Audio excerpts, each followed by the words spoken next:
अब वर्ज़न 2 में आते हैं, वर्ज़न 2 क्या है? ये न्यूएस्ट वर्ज़न है। पहले IPv4 ही था, IPv6 नहीं था, जो फ़ेसबुक पहले IPv4 पे चलता था। बट हो सकता है अभी मेरे को मालूम नहीं है IPv6 में शायद ट्रांसफ़र हो चुका है क्योंकि उनके यूज़र तो दिन-ब-दिन बढ़ रहे हैं।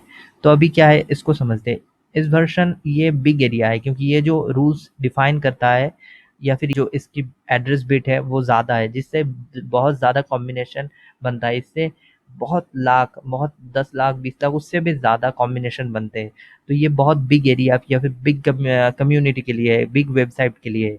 अब होस्ट को और एक तरीके से अगर आप समझना चाहते हो तो मतलब मान लो आपकी एक वेबसाइट है, तो आपकी एक आईपी होगी सिस्टम की, तो आपके सिस्टम से जो होस्ट आईडी है ना, कि ये वो तो होस्ट आईडी किस लिए यूज़ होता है ये समझो पहले आप। होस्ट आईडी क्यों है और क्या है?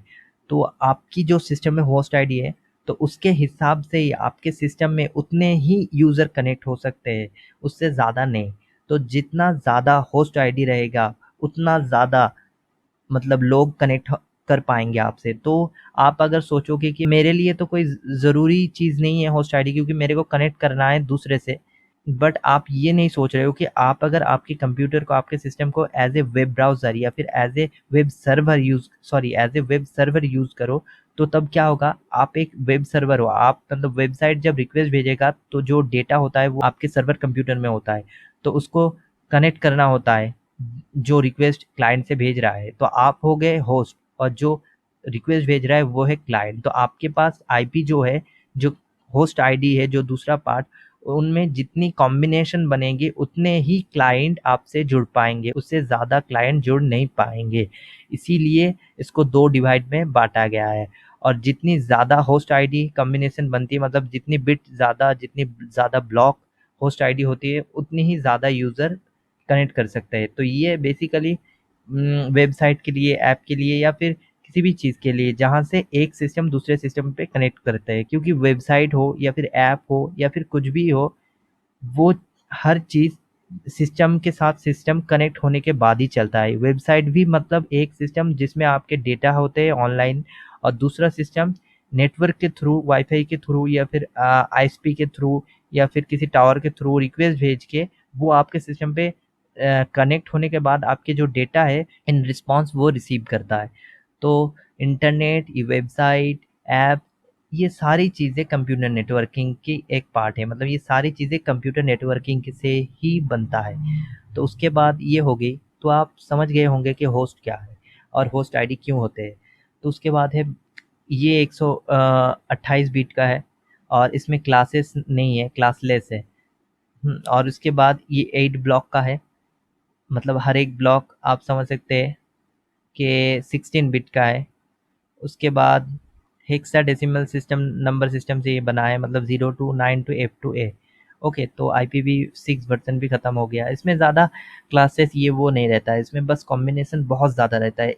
इसलिए IPv मतलब 6 अभी यूज़ किया जाता है क्योंकि इसमें इतनी सारी कॉम्बिनेशन है कि मिलियंस ऑफ मिलियंस क्लाइंट एक होस्ट मशीन से जुड़ सकते हैं, जिससे अगर फेसबुक है, जैसे फेसबुक, ईबे, अमेज़न, इनके यूज़र दिन-ब-दिन बढ़ ही रहे हैं। इतना ज़्यादा कि IPv4 अभी इसे सँभाल नहीं सकता, इसलिए ये लोग IPv6 से चलाते हैं इसको।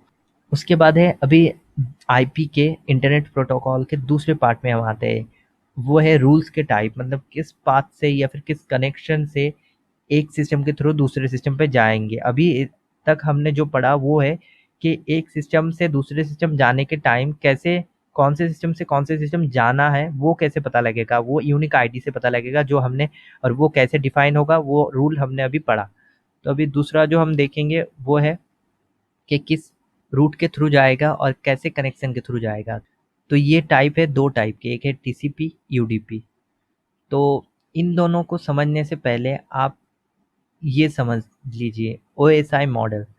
तो ये जो टीसीपी यूडीपी है, ये दोनों में जो सेट्स ऑफ रूल्स है, तो इसमें बस कुछ नहीं है, ये बस सेट्स ऑफ रूल्स है जो डिफाइन करते हैं कि एक कंप्यूटर से कुछ डेटा दूसरे कंप्यूटर में कैसे ट्रैवल करेंगे, किस पाथ के थ्रू ट्रैवल करेंगे, स्लो करेंगे या नहीं, ये सारे रूल्स होते हैं। तो ये दोनों जो, इन दोनों में जो रूल्स लिखा है वो एक स्टैंडर्ड मॉडल से बना है, वो है ओएसआई मॉडल। समझ गए? ये स्टैंडर्ड मॉडल है, मतलब इनको ही असल में ये सारी चीज़ें इन दोनों में ही है, बस कुछ इंटरचेंज करके लिखा गया है। तो ओएसआई मॉडल समझते हैं। तो ओएसआई मॉडल में 7 लेयर होते हैं। ओएसआई मॉडल मतलब एक कंप्यूटर जब कोई रिक्वेस्ट करता है तो सर्वर कंप्यूटर उसके रिटर्न में जो रिस्पॉन्स देता है, तो फिर वो रिक्वेस्ट कैसे सर्वर तक पहुंचता है और उसके बाद जो डेटा आते हैं वो पैकेज कैसे यूज़र तक पहुंचता है, वो चीज़ें यहाँ पर लिखा हुआ है। और वो काम 7 भागों में होता है और इसे कहते हैं 7 लेयर। तो अभी हम समझते हैं फर्स्ट लेयर, वो है एप्लीकेशन लेयर। तो जब हम किसी भी वेब ब्राउज़र में www डॉट कोई भी साइट डॉट कॉम लिखते हैं, तब क्या है, एप्लीकेशन लेयर में हमारा जो वेब ब्राउज़र है वो काम करता है। मतलब वो डीएनएस से कनेक्ट होता है, डोमेन सर्च करता है, उसके बाद वो रिक्वेस्ट सेंड करता है। एप्लीकेशन लेयर के चीज़ों को एप्लीकेशन लेयर कहा जाता है। उसके बाद है प्रेजेंटेशन लेयर। तो प्रेजेंटेशन लेयर क्या होता है, हमने पिछले वीडियो में पढ़ा था what is encryption, decryption, cryptography. आपने अगर नहीं देखा तो प्लीज़ हमारे पिछले वीडियोस में जाइए, पिछले कोर्स के वीडियोस। पिछला ट्यूटोरियल था साइबर सिक्योरिटी, जो बेहद ज़रूरी एक अहम पार्ट था हैकिंग का। तो उसमें बताया गया है क्या एनक्रिप्शन है, क्या डिस्क्रिप्शन है, क्या क्रिप्टोग्राफी है।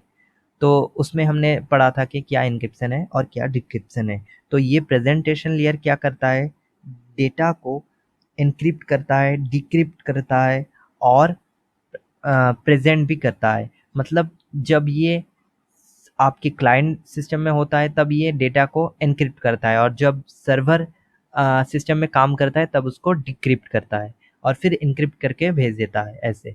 उसके बाद है सेशन। सेशन मतलब हर एक एप्लीकेशन या फिर वेब ब्राउज़र की अलग अलग सेशन होती है। जैसे पेटीएम ऐप, इसका एक अलग सेशन होगा, एफ बी ऐप, उसका एक अलग सेशन होगा।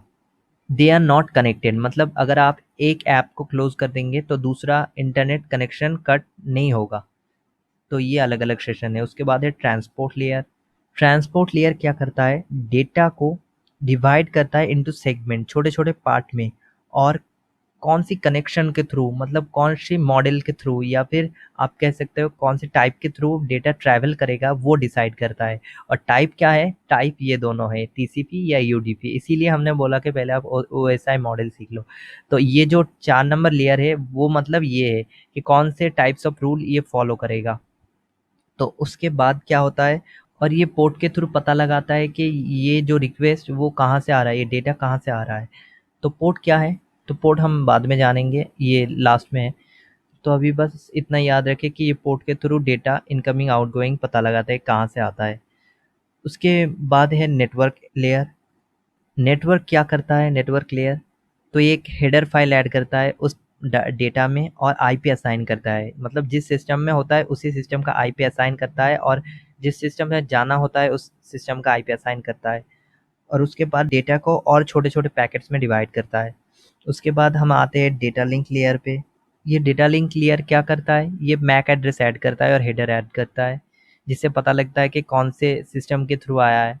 और ये एरर भी चेक करता है, अगर कोई एरर हो डेटा में तो वो चेक करता है। उसी उसके बाद है फिजिकल लेयर। ये फिजिकल लेयर बस इथरनेट के थ्रू या फिर इलेक्ट्रोमैग्नेटिक वेव, मतलब वायरलेस के थ्रू या फिर वैड के थ्रू एक से दूसरे डिवाइस में जाता है। 1 एंड 0 मतलब इलेक्ट्रोमैग्नेटिक वेव्स के थ्रू जाता है, बस ये। उसके बाद हम आते हैं, तो ये ख़त्म हो गया वीएसआई मॉडल।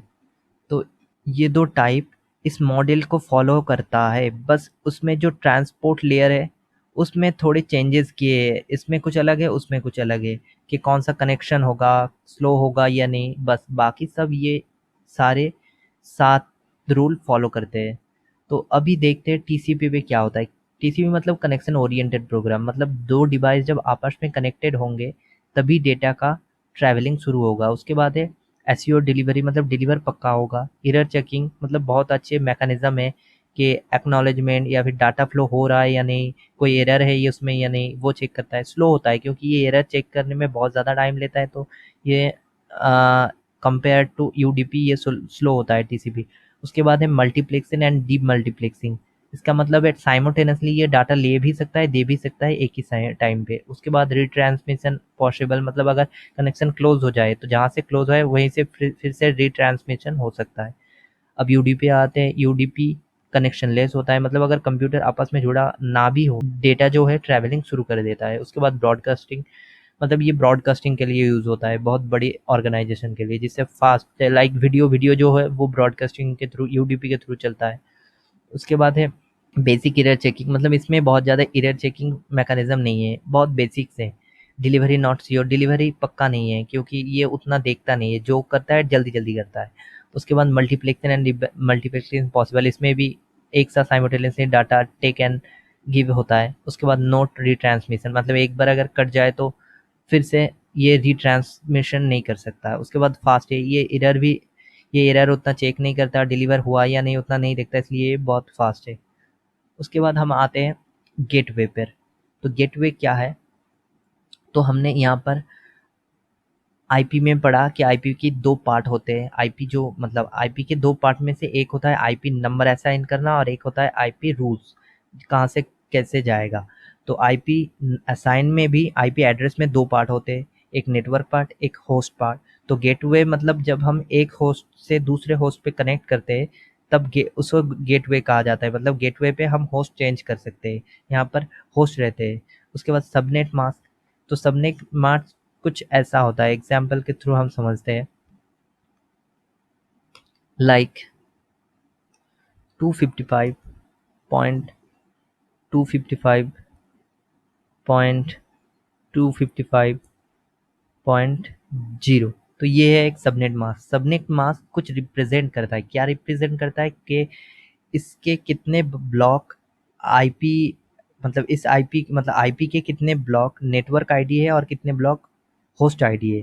तो जिसमें 255 मतलब 255 रहेगा वो उतने ब्लॉक है नेटवर्क आईडी, और जिसमें ज़ीरो रहेगा वो है क्या, होस्ट आईडी। तो इसमें इससे समझ आ रहा है कि इसमें जो 3 ब्लॉक है ये है नेटवर्क आईडी, उसके बाद चौथा जो ब्लॉक है वो है होस्ट आईडी। और इससे ये भी पता लगेगा कि ये कौन से क्लास का है, क्योंकि पहले हमने पता लगाया कि पहला क्लास होता है बस एक नेटवर्क, दूसरा दो, तीसरा, तो ये सी क्लास का है ऐसे।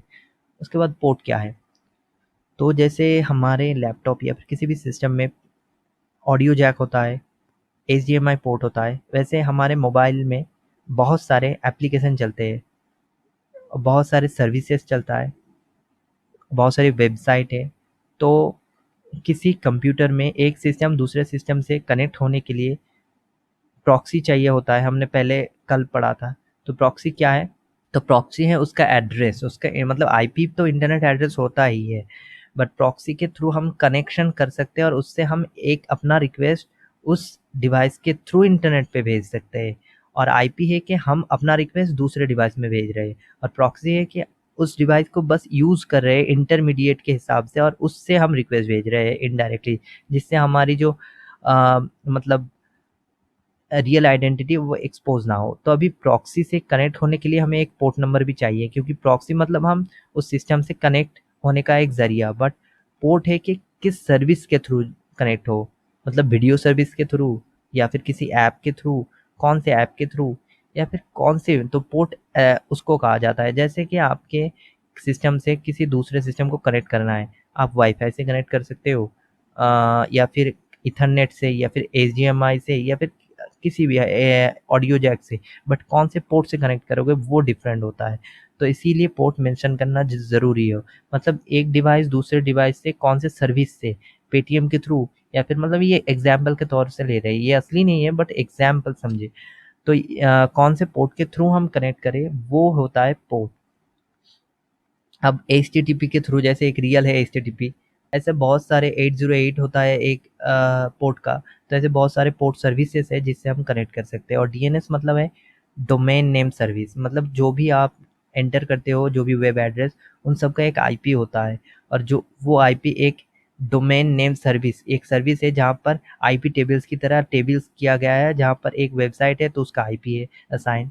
तो जब भी कोई वेबसाइट आप एंटर करते हो, वेब ब्राउज़र लोकल आईएसपी के या फिर जहाँ से भी आप कनेक्शन ले रहे हो वहाँ पर एक लोकल डीएनएस होता है, जहाँ से वो पता लगाता है कि ये वेबसाइट कौन से आईपी की है।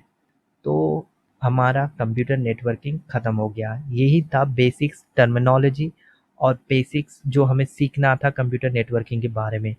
जानता हूँ ये बहुत ही कंफ्यूजिंग लगा होगा आपको या फिर बहुत कॉम्प्लेक्स लगा होगा और बहुत ज़्यादा इसमें टॉपिक आपको लगा होगा, बट ये कुछ भी नहीं है, ये बस 20 to 30% होगा और कुछ नहीं, बाकी तो बहुत ज़्यादा पढ़ा है, बट यही आपको चाहिए हैकिंग के लिए, इससे ज़्यादा कुछ नहीं चाहिए, बस ये, इसीलिए हमने पूरा सिखा दिया।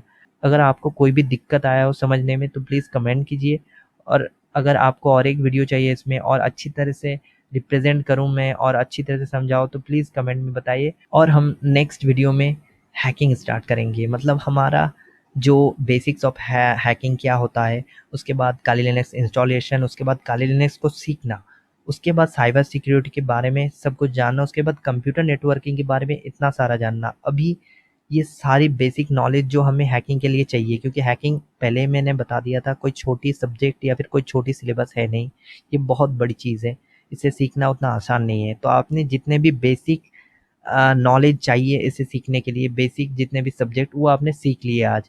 कल से हम स्टार्ट करेंगे रियल हैकिंग, कि हैकिंग में क्या होता है क्या नहीं, कैसे हम वाईफाई को डायरेक्ट हैक कर ले, उसके पासवर्ड ब्रेक करें, मोबाइल ब्रेक करें, बहुत मज़ेदार मज़ेदार चीज़ें हम करेंगे कल से। तो so I hope you like this video, और अगर वीडियो अच्छा लगा हो तो please do subscribe, like and share. So have a nice day, bye bye.